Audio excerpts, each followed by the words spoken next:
Hey guys, OG of the HRC here. Welcome to the very first, the OG of the HRC way, news you ain't hearing anywhere else. I promise you. My overall goal is to do just that. Tell you guys some news stories that you're not going to hear anywhere else.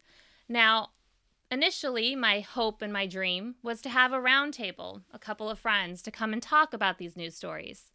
Obviously, we are living in the time of COVID, and we're doing what we can. For the time being, you got me, the OG of the HRC. So I hope that you join us. We're going to try to do this a couple times a week, so the more the merrier. So let's get going here. Let's just get straight into it. 3 news stories that no one else is talking about. I guarantee it. All right, so news story number 1. It is a story that unfortunately the media has not picked up, but I think it's kind of a big deal. Now, I know that we are all overwhelmed with what happened at the Capitol just a few days ago. I made a decision to not go too deep into it because I feel like the media is doing a pretty good job overall on exposing what happened, the who, what, where, and how, and we're still, sadly, days away from really figuring out. And so I decided, let's take a story from that story and let's jump a little bit deeper. So Clarence Thomas is obviously a Supreme Court justice. He's been a Supreme Court justice since 1990. Now, his wife is named Virginia. Most people don't have a clue who Virginia is, but Virginia is a very big deal in Washington, D.C. Clarence Thomas became a Supreme Court justice in 1990. He met his wife in 1988. She was a lobbyist and Republican aide at the time, and they got married, and there you go. However, that's not the end of the story. Now, Virginia Thomas is known in Washington, D.C. as one of the biggest lobbyists in all of Washington, D.C. Now, legally, there's no law saying that a Supreme Court justice's spouse can't work in the government, can't be a lobbyist, no law whatsoever. But the issue that has come up now is, I think, a much bigger issue than just that, just being a lobbyist. So Virginia Thomas on her Facebook, very often, she is what you would call, I don't know, an extremist. A few years back, she used to call herself the Tea Party Whisperer, and that was the extreme of the right in the early 2000s. And now we have, probably she'll call herself a Trump Whisperer. She's a very devout Trump supporter.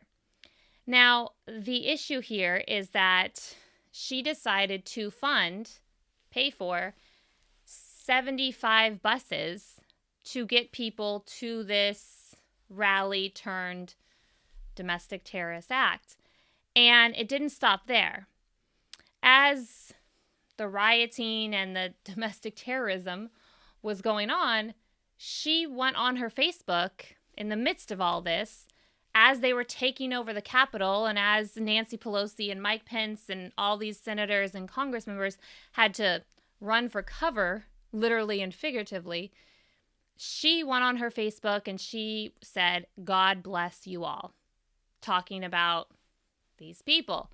Now, there is an issue, and the fact that the media is not talking about it makes me sick to my stomach because she's gotten away with a lot of stuff over the years, but I think that this goes beyond that. 5 people have died, and including an officer, which last time I checked, I thought they were all for Blue Lives Matter. Apparently not.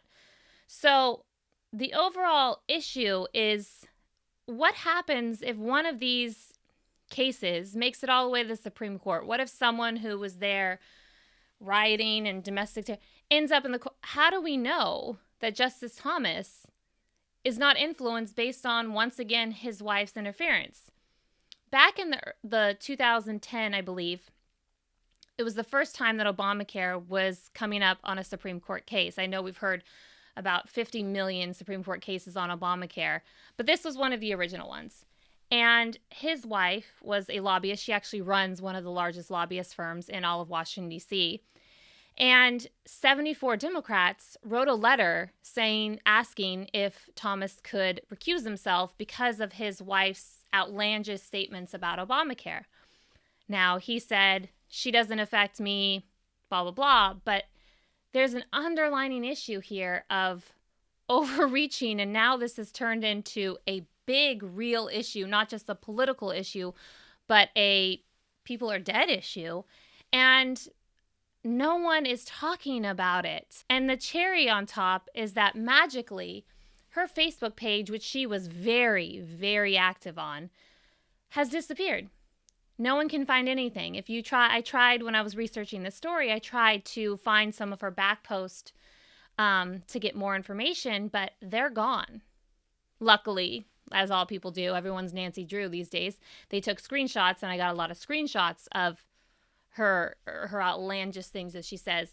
It's one thing, I think it's a borderline to fund buses for a rally, as they were calling it in the beginning, a rally for, I don't know, stop the vote or whatever it was. I could care less. But when it turns deadly and you have people who are breaking the law and breaking into a federal building, and like I said, Pelosi and Pence and all of these people are having to go down to a bunker, and you decide to take it upon yourself to go onto Facebook and say, God bless you all, when they're breaking the law and hurting people and causing terror and chaos and building a noose in front of the Capitol, I think we have a problem here. I don't know. If she was a regular person, I think the FBI would be knocking on her door, investigating what she did, but somehow I don't think that that's what we're going to be seeing here. So that's something that you guys should all look into, and you should see for yourself and sort of make some phone calls maybe on what can be done, because like I said, there's no laws against a Supreme Court justice's spouse working in the government, which I think maybe it's time there is a law. Maybe there's time it's limited, as it usually when you work for the United States government, there's limits that your spouse can and can't do things. But she's still the head of this lobbyist firm. She's still doing things, but you can't look it up in terms of Facebook because it's gone. So why would it disappear if she didn't do anything wrong? So that's a really great question. And considering that Justice Thomas by himself, he's pretty damn controversial. So, I mean, he didn't, when he was nominated, the entire Anita Hill debacle happened. And then in 1999, another woman came out and said that he inappropriately touched her. So there's a lot of controversy there, but yet you don't really hear much about it.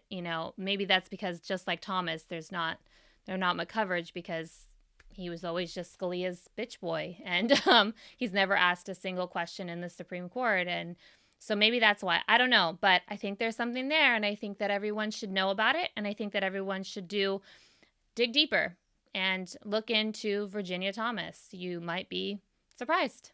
All right, so we are so excited. Georgia was won. We won not one, but 2 seats, which is what we had to do, meaning that Vice President-elect Kamala Harris will be the deciding vote for probably 99.9% of these bills that they're going to want to make to law to have President-elect Joe Biden sign.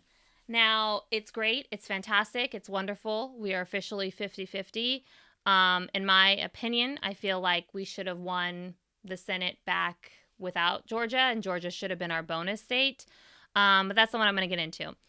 The thing that no one is talking about, or very few are talking about, I saw a couple people on the Georgia election night talking about this sort of on Twitter, again, nothing on mainstream media, is that there is a range when you're a senator based on your voting record. So you have the right, further right, center right, center left, on and on. And if you go to govtrack.us, they tell you can look for a senator, and they tell you where they fall. There's a couple senators that are Democrats that fall center, and one of them even actually falls center right. So that's what I want to talk about, is these wild card senators, because I think that all of you should be aware that, yes, again, it's fantastic that we have control of the Senate, because anytime Mitch McConnell loses anything, I'm one happy lady. But, and the way that it happened was pretty great. All he had to do was give people $2,000, and he probably had a good shot at taking at least one of the seats in Georgia, but he didn't play that right.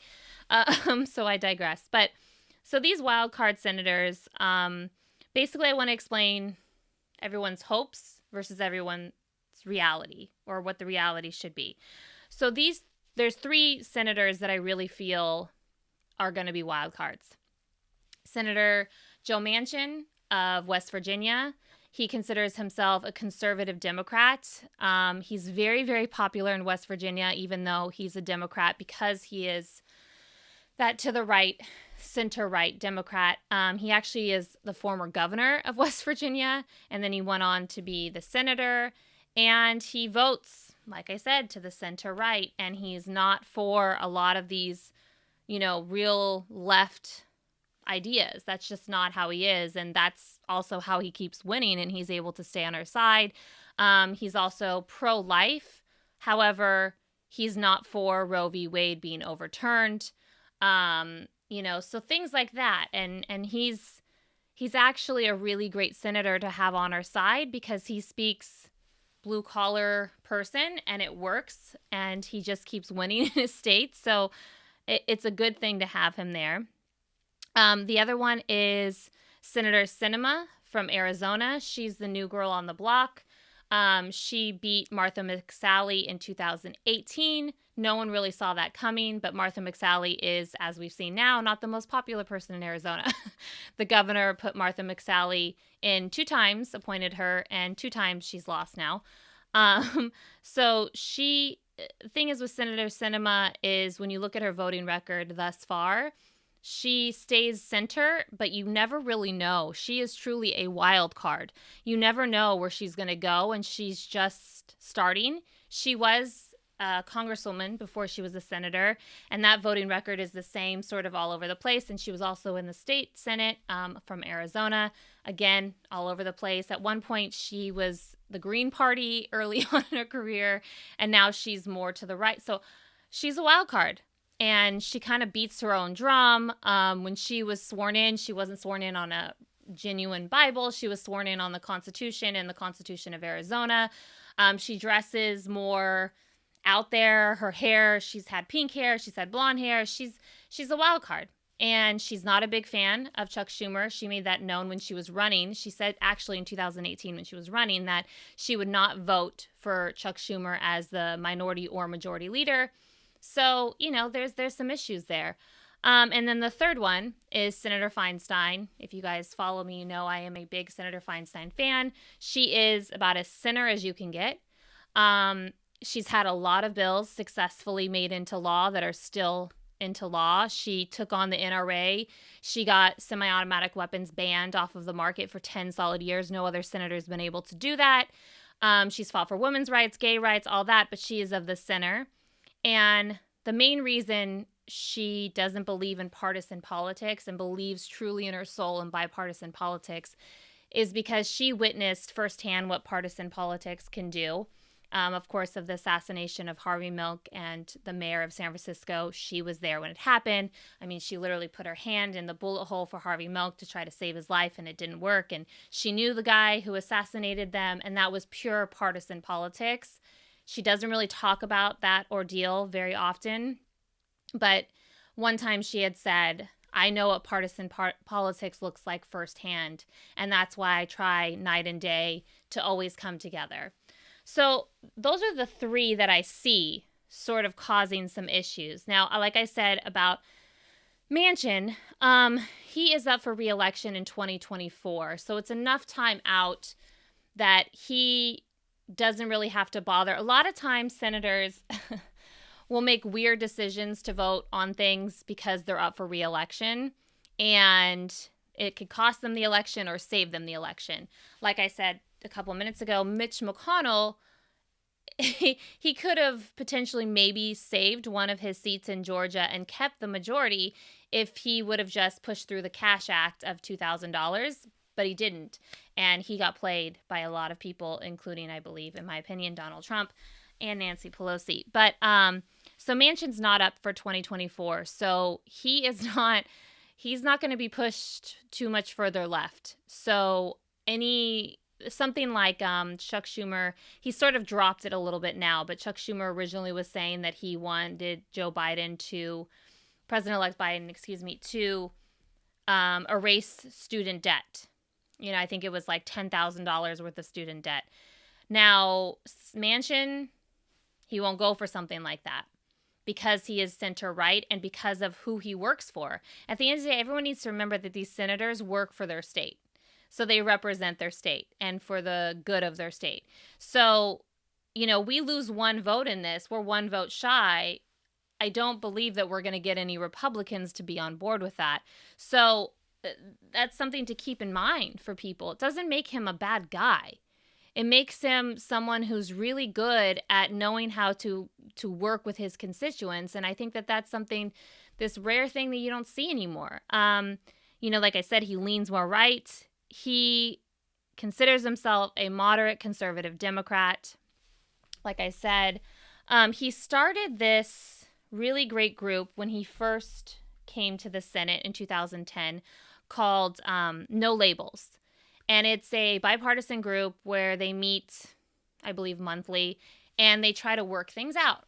And he's the co-chair of that, and I sort of love that. But at the same time, it means that he is not willing to bend too much. There's rumors that he's going to join the Republican Party, and he had been asked before in 2012 if that was a possibility, and he said as long as he was in the Senate, he would not be joining the Republican Party. But that doesn't mean that he's going to vote with us all the time, and I don't believe that any senator should vote one way all the time. I believe that every senator should look at the bill and make a decision for their constituents whether or not this is a good, clean bill or not. So he is someone to watch as ideas and bills and things start coming along and we need votes. And everyone also needs to remember that Chuck Schumer's never been the majority leader before. And a big, big part of the job is whipping votes and knowing your counts. No one is better at this than Nancy Pelosi, but she can't help him over at the Senate. He's got to do this on his own. So, we'll see what happens with Manchin. I don't know. He helped a lot in this Georgia race, actually, and people don't know that, but he helped a lot of talking to, like I said, the blue-collar voter, and I think something must have worked there. So Joe Manchin, West Virginia, someone to watch, wild card. Over half of his bills were co-sponsored by a Republican. So that's a lot in D.C. terms. So then you go into Senator Sinema. Like I said, she's the new girl on the block. She won in 2018. She helped us take back Arizona, which is a really big deal because Arizona has been red for so long. And a lot of people from California have moved to Arizona. So they take with them, of course, their political belief system. And I think that that's great. So at the same time, she has to play that role of the center because she can lose her seat. And then we could lose it to a Republican all over again. So we have 2 blue seats in Arizona. Senator Kelly, who obviously is Gabby Gifford's husband, he's a little bit more on the conservative side too. I don't want to speak on him because he doesn't have a voting record. He was an astronaut before he was a senator now. But, I think that he'll be of the left, obviously, with everything in terms of gun rights because he almost lost his wife to a crazy person with a gun. So I think we can count on that. I think we can count on all of these senators for gun issues. Senator Manchin, to go back to him for a second, he actually has bipartisan bills trying to do intense background checks, which is a pretty amazing thing considering he's from West Virginia with all of these gun-toting people. So gun issues on all 3 of them we can count on, but it's those other Medicare for all, for example, which it's not going to get on the floor. I believe it's going to be fix Obamacare for right now, which desperately needs to be done. But Sinema, I think that she comes from a very tough upbringing. Apparently she lived in a gas station with her parents for like 2 years or something. She used to be Mormon. She left the church and now she's this sort of free soul. So keep an eye on Senator Sinema because that's going to be very interesting. She's extremely smart. She has a PhD, by the way. When I was doing research for this, I was like, she has a PhD? And not in a judgmental way, but I just never thought that, I don't know. But she did vote against the Green New Deal when it came up and when she was in the House. And she's voted multiple Trump appointees in. So that's something important for people to know. Again, that does not make her a bad person. It makes her a senator or a congresswoman at the time who's trying to balance things. So, we'll see, I always judge everyone based off of their record. So 59% of her bills have a Republican co-sponsor.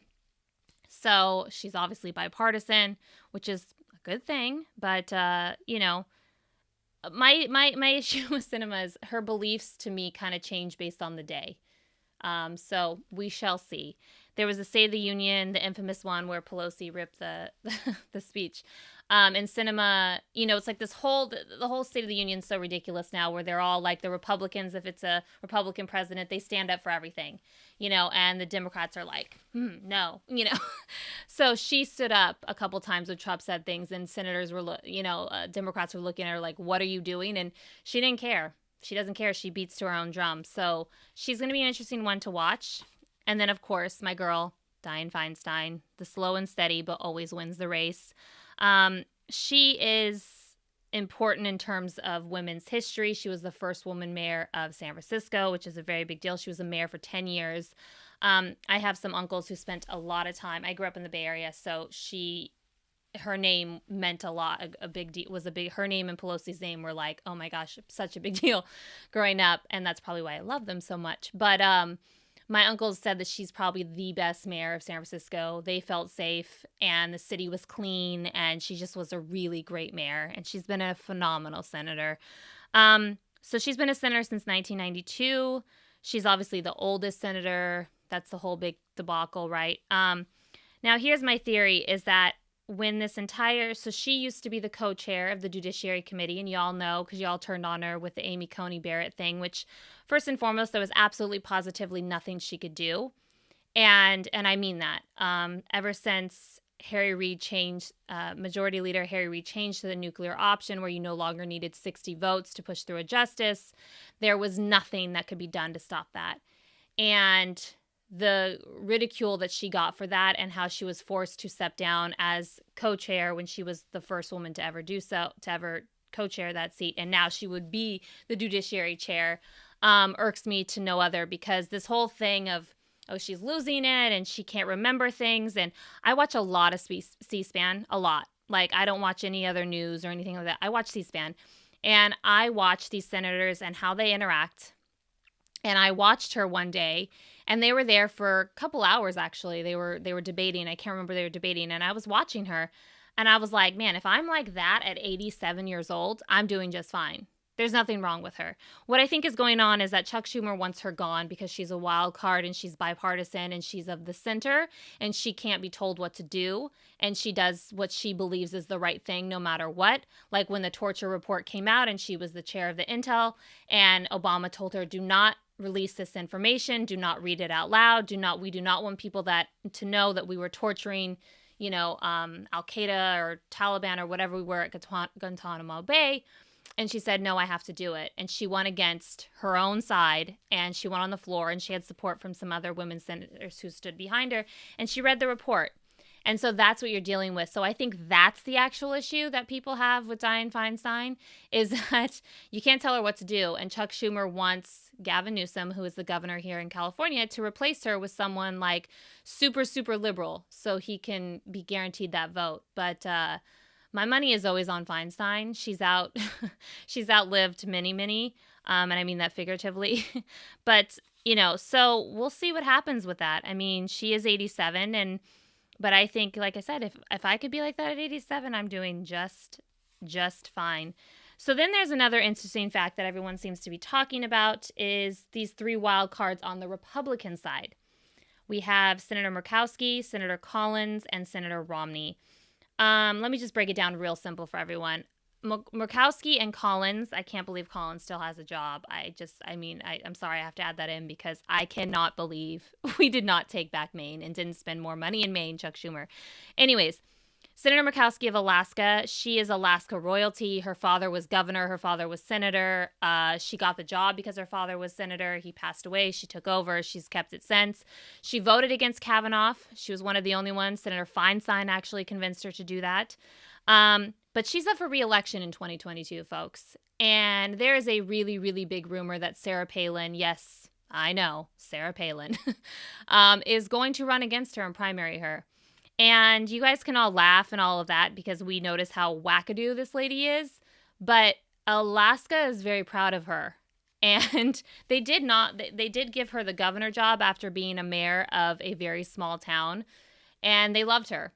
So I think that that is a threat. And Sarah Palin is Cuckooville, but she fits into the narrative of what's happening. And Senator Murkowski not voting for Kavanaugh, being one of the most bipartisan senators on the Hill, I think she's got 2022 on her mind. And when senators are that close to re-election, and with her, she's got the added pressure of her dad, I think she'll be an ally to us, but I don't think she's going to be an ally in the ways that people think she is, if she wants to keep her job. I mean, to be a Democrat in Alaska, I don't know. It's one of a state I've never been to, but I just don't think that that's going to happen. So, again, I think she'll be an ally, but not in the college stuff. The college stuff, she will be in terms of like reform and making community college debt-free and things like that. But, Senator Collins, she just got reelected again. I don't know how. Like, this woman, I mean, and her, she's highly disappointed in Trump all the time, but yet she never does anything about it. I mean, she still is technically one of the most bipartisan senators. I think that we can rely on her on everyday bills, but not the big ones. And Romney, he wants to run for president, everyone, in 2024. So I wouldn't count on him for anything. And I think that he talks a big talk, but he never walks a walk ever in his entire career, which is why he couldn't win the presidency. Because he's just fluff, and he'll be fluff in 2024 and all that. So that's something to really think about, guys. Manchin, Sinema, and Feinstein. Keep an eye on them. And Murkowski, Collins, and Romney. Romney don't keep an eye on, because that's like a waste of time. He's not ever gonna. He always has these big, bold speeches. And there's actually a video of him. It was his birthday. And I'm not kidding, everyone. He didn't know how to blow out a candle. He was like a robot. I mean, it was the most awkward thing in the world. But don't count on him. So there's wild card senators. And, everyone also needs to keep in mind that when President-elect Joe Biden comes in, he's going to be handed a shitstorm. And it's not just a shitstorm because of what Trump has done or not done. It's a shitstorm because we're still in the middle of a pandemic. And we have a deficit beyond belief. I mean, the fact that Republicans, who are like, no deficit ever, have allowed this is unbelievable to me. So he's gonna, people are expecting President-elect Biden to come in and magically make everything better. And they expected that of Barack Obama with his hope and change. And then he got into office and he was like, oh my God, this is even worse than I thought it was.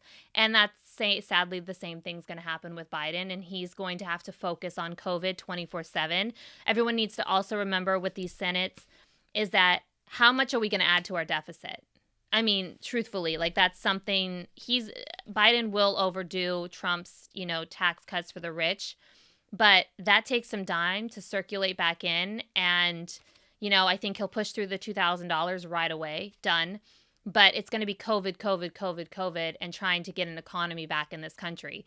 So, and offering jobs. So my hope is that they can all these senators and Joe Biden, President-elect Biden, can focus on an infrastructure bill once and for all. The amount of jobs, the amount of everything. And they could be solar panel buildings. We could be the green country. The lead, Hillary Clinton one time said, there's going to be a country that's going to lead on clean energy. Why can't it be us? And I say that, why can't it be us? So infrastructure bill is what I'm hoping we really, really push through. Education to everyone will be important, by the way, because of Joe Biden's wife, President-elect Biden's wife, Dr. Biden. And yes, she's a doctor, so haters can go ahead and hate. But so it's going to be, keep an eye for these wild card senators and just know that, midterms are 2 years away. So we shall see. We shall see. All right, story number 3 that I absolutely, positively guarantee that anyone except for real people are talking about. So in 2016, 2015 actually, I sort of watched firsthand how the media reacted to Donald J. Trump coming down that escalator. So at first, it was a joke and everyone laughed, and it was like, oh my gosh, this is so gaudy. Is this an episode of The Apprentice? And then he started winning states. And then next thing you know, he was the nominee for the Republican Party. And I noticed how the media went from covering Hillary Clinton's speeches, if she was in Ohio or, Nevada or Arizona or wherever she was, they would cut her off midway and they would go to an empty podiums of Donald Trump waiting for him to come because they had become addicted. And that's what we're dealing with now is this media Trump addiction. So the media has made millions and millions and millions of dollars covering Donald Trump. And so about 5 years now. And they love those numbers. And they love the ad space that they're selling. And they love it all. So they sit there and they're like, oh, he's the worst. This is one of the main reasons why I don't watch the main news stories and I watch more C-SPAN than anything else. They sit there and they say, oh, he's the worst, or oh, he's, this and that. But yet they cover it and they dissect a tweet over and over and over and over. Now, luckily in my life, I got blocked by Donald Trump in 2016 when the election was going on. And it's been the best thing ever because I don't have to see his nonsense and his noise. And now it's not a problem for anyone, right? But the media now, with Trump not being on social media, not being anywhere really. I mean, they're putting the White House is putting the lid pretty much every day at like 10 a.m. They're putting the lid on. They're not knowing what to do. And they're realizing that their meal ticket is leaving. And President-elect Biden is not the most outlandish person on earth. That's saying it lightly. So it's going to be very interesting because Trump, to me, shouldn't be the story right now. The story should be like, I don't know, this person got arrested, that person got arrested, this person's resigned. Trump shouldn't be the actual story, but yet I'm watching the little clips of the media when I was doing research for this, and I was like, they can't help themselves. It is literally like an addict, and they're putting the needle in, and Trump is, like their heroin and their fix, and they're like, oh my God. And what's interesting is that it not only is they're not only addicted to him, he's addicted to them. And that's why he's going out of his mind now, because he doesn't have any access. But funny story, he actually does have access. He's the president of the United States, or at least for today or tomorrow. I don't know how long, but he can stand behind the presidential seal anytime he wants. He can call into Fox News anytime he wants. So he still has access to getting out there, but he's just as addicted to them, and they have fed his ego, and they have created this monster. And the real question is what's going to happen afterwards? I mean, really, really, really, really, what's going to happen afterwards? Because the difference is they were obsessed with Hillary Clinton and her emails and Benghazi, and like they wanted to be the one person to like get her and all that. But she didn't get off on that. That wasn't her fix. Trump and the media have this love-hate relationship, and that's, I mean, really though, think about it. What are they going to do? Because those numbers are going to go away. We're going to have what many are saying to be a boring president, and whatever that means. But what stories can they create? Because they're going to have to create some type of stories. It's like they covered him 24/7, and all that did was amp up his behavior. And they knew he was going to amp up his behavior because there's too many intelligent people who saw what was happening, and they could not stop it. And now they're in detox, and they're hating every second of it. I mean, they are literally and figuratively in detox from Donald Trump, and they don't know what way is up. And I just find it to be very interesting because Hillary Clinton warned everyone about what was going to happen. She warned everyone, and the media was so busy getting high off of Donald Trump that they didn't want to listen to her. And I have yet to hear from many media people take any sort of ownership on what they created. When Trump came out and had his first statement after this during this craziness on the Capitol, when he said, I love you, but go home. I love you. You're fine people, or whatever it is that he said. I mean, that in part is years and years and years of the media just building this ego and responding to his outlandish statements that he, in his mind, did not comprehend for a second that that was not a good thing to say. He literally could not comprehend it. One, because he's a narcissist and all of that. But two, I almost would guarantee you he was thinking to himself, what's the media going to say about me? How are they going to respond to this? Oh my gosh, I'm driving them crazy, because it was just this cat and mouse game that it was just constant. And, you know, Hillary warned everyone. She warned everyone. She said, I am the last thing before the apocalypse. And you guys all laughed. And now to all of those people who are like, oh, this is crazy. Or really? Because if you would have been paying attention to Hillary the entire time, you'd have known that. But I guess you couldn't pay attention to her because the media really wasn't covering her unless she had pneumonia or Benghazi or, but her emails. So that's going to be really interesting, everyone. Watch how the media responds now. And don't fall for this addiction. A lot of you guys have to cut yourself off from this addiction as well. It's never ending. I mean, you guys all want your fix, but it's never ending. And I don't know what's going to happen with Trump, and I don't know if he's going to be impeached or to the 25th Amendment or, time will tell. We've got, 10 days, I think? 10 days, right? Till that part of it is over. I don't know what's going to happen legally, but I guarantee you when these legal cases do start coming up from New York and all of that, and maybe Georgia now and Pennsylvania, the media is probably going to get their fix that way, I suppose, and we're not going to hear a thing about anyone else or any other news story. But, the reason that I started this was because I believe that Trump has suffocated, taken the air out of the entire room of news. And the news is always about him. So, we'll see. We'll see what they're going to do with the addiction. And this goes for the left and the right and everyone in between and everyone further left and everyone further right. Good luck. I don't have to deal with that because I listen to my girl. So, I don't know. But check it out, guys. All right, guys. So I thought, let's do something fun and test my knowledge. Usually, if I have a round table, I would be playing games with them, but COVID, so here we are. We're going to make the best of it possible. So I asked my editor, assistant, pretty much everything, to pick 4 senators, I think I said, right? 4 women senators who are currently senators, and get a picture, and then it could be name that senator. So let's name that senator. Okay, I have not seen these, I swear, I promise. It's on my iPad here. Okay, so, first one. Oh my gosh, I love her. She's like one of my faves. Senator Stabenow from Michigan. She's my girl, and Senator Stabenow, if you're listening, I love you, and I would love, love, love, love to interview you. These women in Michigan are phenomenal, so good choice, Sam. Okay, all right.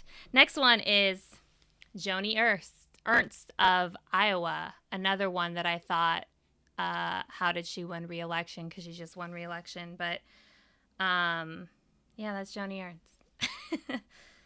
Okay, here we go. Susan Collins, Senator Susan Collins of Maine, right? I got it right. She used to be really, really cool Republican, but not anymore. So there we go. And, oh my gosh. New Hampshire. Don't tell me. She just won re-election in 2020. She was the governor of New Hampshire, not Hassan, but Shaheen, right? Yay! I did it all. See, so you guys can trust me. I know what I'm talking about. All right, so that was fun. She picked good ones too, but seriously, Debbie Stabenow, I love you so, so much. Those Michigan girls, I love them. Anyways, until next time, name that senator. Okay, so when I was coming up with this idea for this part of the OG of the HRC way, I thought I want to do something. I want to end every segment with something called the Daily Dissent, and it's obviously in honor of RBG. Who was the queen of dissenting, and I could never replicate what she did. But my daily dissents are basically just going to be me saying something that's bothering me, or, that I don't agree with, or that I feel like people should know, or whatever it is. So you never know what my daily dissent is going to be. But today, my very first one, I want to start with, it's going to be a random one, guys. I feel like everything's so serious right now, and I just sort of want to lighten up the mood and get people sort of maybe enjoying something. So growing up, I used to watch reruns of Designing Women. I absolutely, positively love that show. And if you don't know what Designing Women is, I think it's on Hulu, so you should check it out, or Amazon Prime, or one of the million streaming services there are now. But I grew up and I watched it and I loved it in reruns. I only liked the first 5 seasons. It was on for 7 seasons. It premiered in 1986, and it was on until 1993. But I only watched the first 5 seasons because they got recast, and I was just like, not about that life. So I loved it. It's basically a show about 4 women who they run this interior designing company out of the woman who owns it, Julia Sugarbaker, her home. And she has a sister, Suzanne Sugarbaker, and they have an actual designer who works there, played by Annie Potts. The sister is played by Delta Burke, and the sister who owns is played by Dixie Carter, who's passed away, unfortunately. And then Charlene, who's like the receptionist, book person. But they all work together, so their lives intertwine, and it's based in Georgia.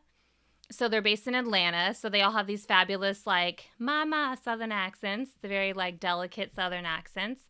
And what I loved about it was you had 4 different women who, in their own way, were so strong. And we're talking about the 80s when this show came on. We're talking about Reagan era.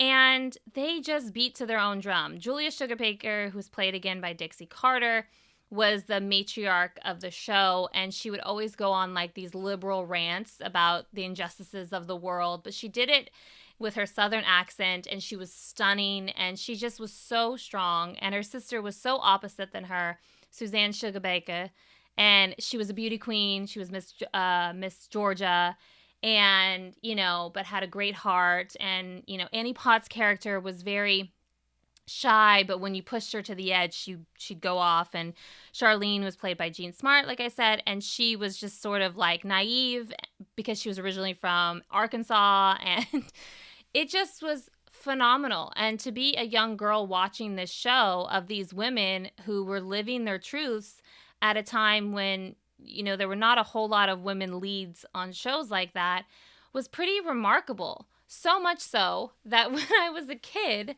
I wrote a letter to Dixie Carter, and Designing Women, mind you, had been off the air for like years at this point.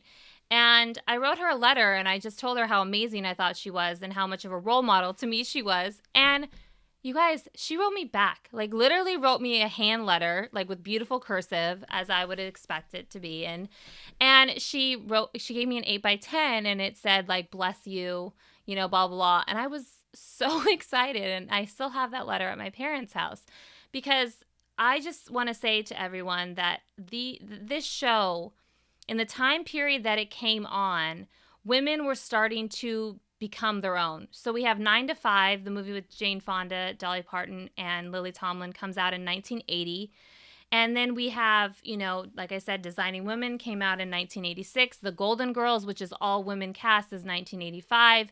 Women were really starting to not only go back into the workforce, but really lead the way. We had movies like Baby Boom with Diane Keaton, a brilliant movie written by Nancy Meyers, who was a woman director as well, and brilliant. And it's all about, she was like this big executive, and, all of it. And it's just so amazing to see these things. And I feel like my generation sometimes sort of gets lost, and the younger generation too. They get lost in that, how many of these women, what they had to go through. The one thing I loved about Designing Women was that they talked about everything, from women's issues to sexual harassment to when you were walking by construction workers and they used to whistle at you. And let me just tell you, Julia Sugarbaker takes them on and takes them to task. AIDS, gays, and this is the 80s when they're talking about this. So the brilliance of this show is just, there was one woman who was domestic abuse. There was, rape accusation. everything. And then they brought on a man who was black, and he worked for them, and he was this whole other aspect. He had been in prison, and he was innocent. And so, I mean, it is just a great show. And when you look just honestly at the 80s, people don't talk about how important the 80s was for women and how it really set up the 90s to succeed. And in the 90s, we got RBG in the Supreme Court. We have Hillary Clinton is the first lady, and she's not just the first lady. She's fighting for health care. She's universal health care. She turned that into the CHIP program. She's just never since Eleanor Roosevelt have we seen a first lady like that. And, we have all of these growths in women, and fast forward even further. And here we are, and we're about to have the first woman vice president. And I don't think that that's being discussed enough, and that how big of a deal that President-elect's State of the Union, when he turns around, he's got 2 women behind him. I mean, really think about that. And I honest to God think it's because of our mothers and our grandmothers in the 80s who just kept pushing forward when the women's movement seemed to kind of stalled. And women writers got together and said, let's write shows for women, and about women's issues. And it just worked. Murphy Brown was on in the 80s, and she's such an important show. And so to all my younger listeners, if you don't know what these shows are, Murphy Brown, Golden Girls, Designing Women, you need to watch it. 9 to 5, the movie, you need to watch. Baby Boom, Diane Keaton, again, written by Nancy Myers. Brilliant. Just, it shows you what these women had to go through and what was seen as normal. That's not normal anymore. And that's great that it's not normal, but we need to appreciate where we've come from. And people always talk about the suffragette movement. It's so important. People always talk about, the late 60s, early 70s when we were, out in the streets and rallying, and Roe v. Wade and all of that. And of course, women's right to vote and all of that. Those are important factors in women's history. But women's television and cinema in the 80s really transformed, and it transformed the way the nation was talking about the country. Because really think about when these shows and movies came out, we had a first lady, Nancy Reagan, who all she cared about was her Versace china and her designer gowns. There was no, and say no to drugs, which is like a bunch of bullshit. But really, honestly, I beg of everyone, please, I know that Designing Women is on Hulu or one of the streaming services. I know that Golden Girls is on Hulu. I know that 9 to 5 is kind of everywhere right now because Dolly Parton is such a big entity because she saved the world with the vaccines. Baby Boom is another one. There's Murphy Brown. Oh my gosh, don't watch the remake because it was really, really bad. Sorry, Candice Bergen, I love you, but it was bad. But they were all written by women. They were all the creators, the executive producers, and how remarkable is that? And they were telling stories that were so ahead of their time. And I promise you will not regret it. And you will learn and appreciate a time period, like I said, that most people don't talk about. And I just want to say this, that Senator Feinstein has been working for years to get a bill across, to get a Smithsonian specifically for women's history, because there's not one. And we were in D.C. not too long ago, and we did a whole little segment about how little women are appreciated in Washington, D.C., which is the memorial and the history of our entire country. So I'm happy to say, as of 2 weeks ago, Senator Feinstein finally got the approval in the Senate, meaning that President-elect Joe Biden will sign it into law, because the Smithsonian is paid for by federal funds, taxpayer funds, so everyone can go for free and all that stuff. It has been approved. And we will officially be having a women's history museum. And if you've ever been in Washington, D.C. and seen these Smithsonians, you know how stellar of a job they do. So I am so excited, because I am sure that there will be an entire area about 80s women, women in the 80s, and because people just don't talk about it. And I was born in 85, so I feel like I was born in the midst of it all. I'm part of the Reagan baby moment. So I was in the midst of all that. And I just think it's a time period that women should know about, especially now as we break through another glass ceiling and go on to the next glass ceiling and on, to a point where there's no ceilings left to break. And it's just normal for the next generation. So yes, please, everyone, check out those shows and just learn about that. And, yeah, that is the Daily Dissent. I'm obviously not as good I'm not as good as RBG is, because she uses all these vocabularies that I'll never use. But hey, there you go. Daily Dissent with the OG of HRC. All right, guys, I hope that you've had fun today. I hope that you've learned a couple things. Like I said, my overall goal is to just inform. So I hope that you push the subscribe button because I would love for you to keep coming back. This is day one, so we're just throwing it all at you and we'll see what works and what doesn't. I'm hoping to have some friends join me very soon so we can have open dialogue. I want to make this clear to everyone. I may be the OG of the HRC, which is the original gangster of the Hillary Rodham Clinton, but I am a very open-minded, bipartisan believer, and I'm going to welcome anyone who wants to come to the table to have an open and honest dialogue, excluding extremes. No, thank you very much. So I hope you keep coming back. I hope you share. I hope you have learned something. Honest to God, that's all I'm trying to do. So until next time, guys, OG of the HRC, signing out.